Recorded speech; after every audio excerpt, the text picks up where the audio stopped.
A mega project. It's an imposing and unforgettable term. When you hear this word, what country comes to mind? Very likely one of three countries: China, Saudi Arabia, or America. As far as Central Asian governments are concerned, the only country associated with a mega project since 2022 is Afghanistan. There has been no apparent route out of Afghanistan's dilemma for many years, so the combination of the words mega project with Afghanistan is difficult to fathom. On the other hand, high-ranking authorities in Afghanistan's surrounding nations have been thinking about a mega project, and that's not a coincidence. Afghan efforts to construct an artificial river threatened to cut off other nations' access to a vital resource. It was Muhammad Daoud Khan who first sparked the notion of constructing such a mega project in the Afghan people's minds in the middle of the 20th century. He supposedly was an extremely forward-thinking individual whose dedication to bettering Afghanistan's circumstances prompted him to devise the plan to redirect water from the Amu Darya. The river stretches for 1,490 miles. Its annual water output averages 25 trillion gallons, and its watershed covers 206,000 square miles. When compared to the Amu Darya, the only other river in Central Asia that shares these qualities is the northern Sir Darya. The Amu Darya's importance cannot be emphasized enough. In all, 4 nations benefit from its resources. The river begins its journey through Asia in Tajikistan, the first of these. Following that, we have Turkmenistan, Afghanistan, and lastly Uzbekistan, the country at the mouth of the river, which incidentally does not empty into the Aral Sea. Later on, I will discuss how this nearly depleted reservoir will be affected by the Afghan water diversion project. It's clear that these nations use the river's water for human consumption. The significance of the Amu Darya to these countries is clearly demonstrated by that. And that's not all. These nations also use a significant amount of water for farming purposes. The Amu Darya's significance could be diminished if it were merely a minor component of the economy. Changes in the river's status are met with strong reactions from all 4 countries because this area is their primary focus. The fact that the Afghan artificial river project never progressed beyond the conceptual stage was considered great news for everyone. Unfortunately, March 2022 arrived afterwards. The start of the canal's construction was announced by Afghan officials. A picture that showed the Afghans were actually speeding up later surfaced in January 2023. It turns out that Muhammad Daoud's thoughts from a century ago were somewhat similar to all of this. The Afghan government has begun to disclose every step of the construction of the Kosa Canal, a new Asian megaproject. Those Afghans were laying the route from the Amu Darya to the Dadad area in Balkh province in the first stage of construction, which was caught in that particular shot. Plus, they were lightning quick. The first section of the canal took 18 months to finish, even though they had intended to spend 24 months on it. A 67-mile-long canal was subsequently constructed. To put that in perspective, the initial phase cost 8.2 billion Afghanis, or around $94 million. No outside aid from various funds or countries was used to finance the project. All of the money came from inside the country as stated. Afghan domestic revenue in the first 8 months of 2022 was $94 million, or around 8% of that total. However, this is unlikely to pose a significant problem because the canal is expected to generate $500 million annually, according to some estimates. The Anko district in Faryab province is currently hosting the second stage of the construction project, which commenced in the Dadad region of Balkh. The second phase is almost finished, according to the latest information from the end of December 2024. According to the authorities, 81% of this stretch of the Kosa Canal has been completed. We are 61% through the project when we consider it in its entirety.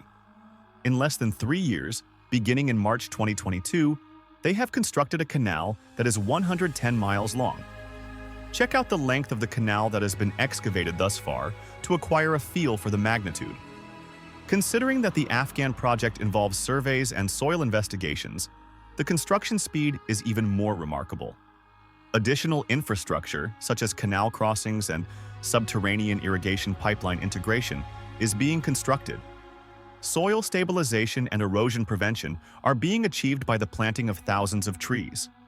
The daily removal of up to 35 million cubic feet of dirt is only one example of the massive quantity of earthworks involved.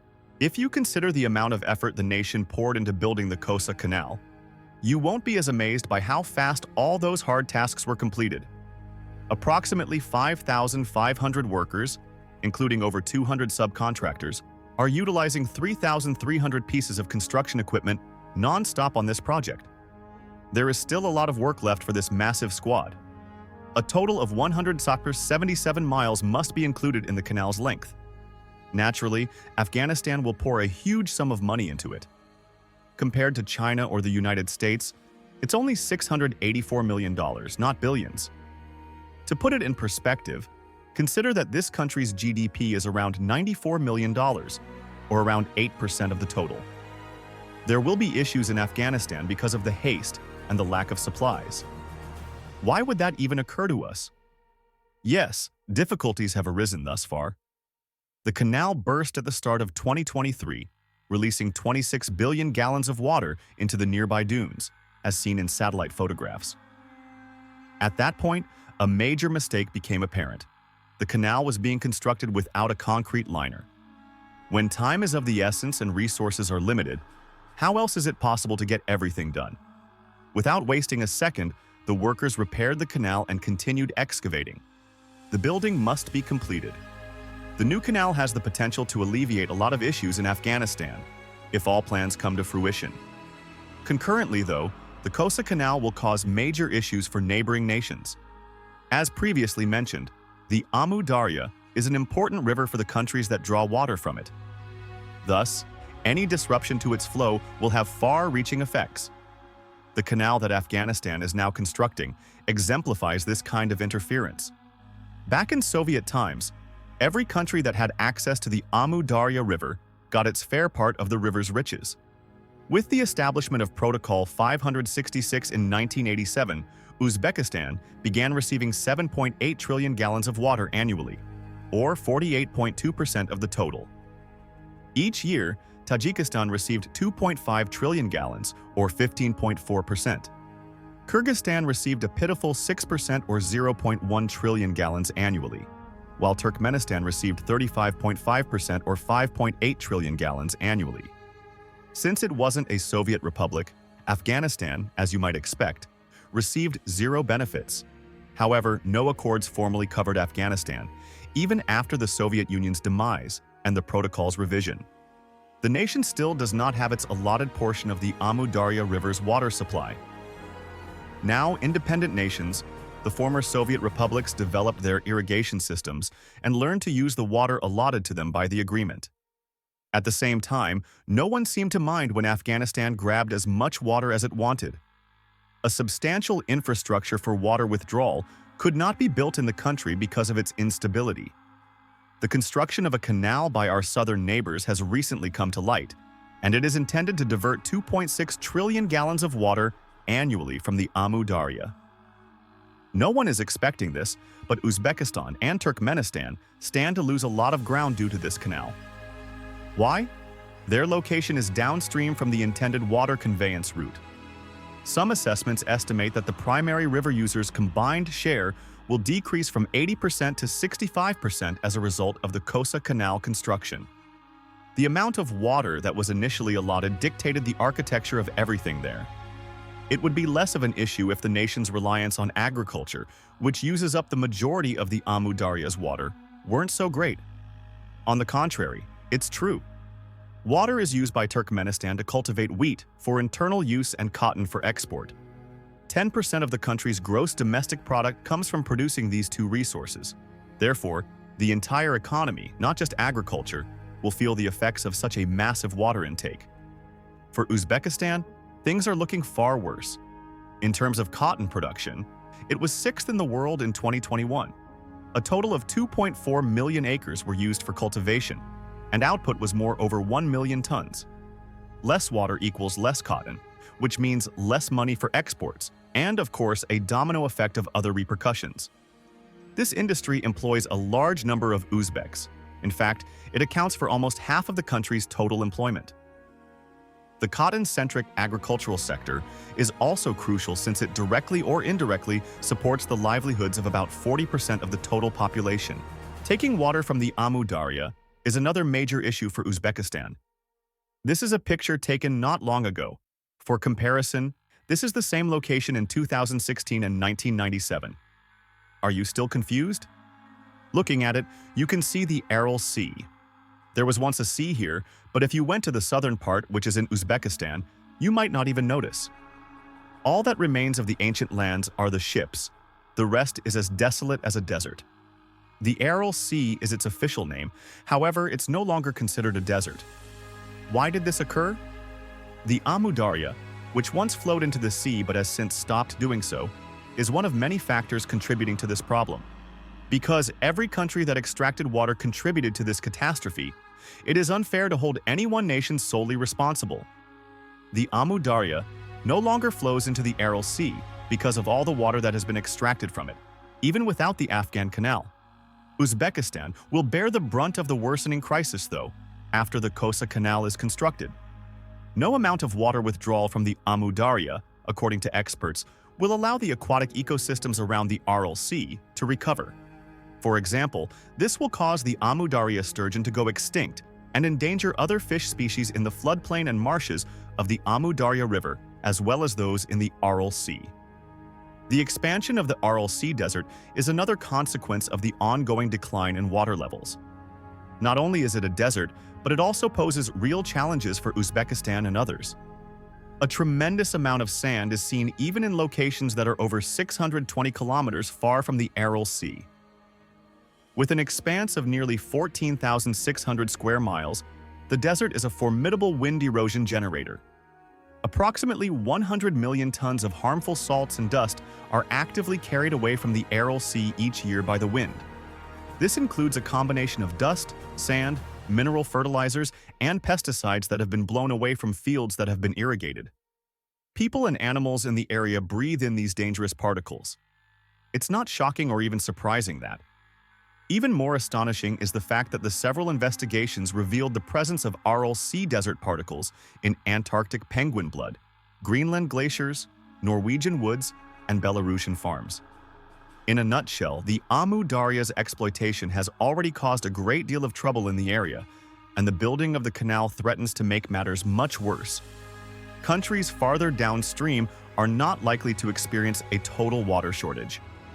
With an annual water loss of 2.6 trillion gallons, the artificial Kosa Canal could hasten the inevitable negative developments that would force Uzbekistan and Turkmenistan to face water scarcity in the face of climate change. You can see, though, that Afghanistan wasn't content to merely construct a canal and impose its will on its neighbors.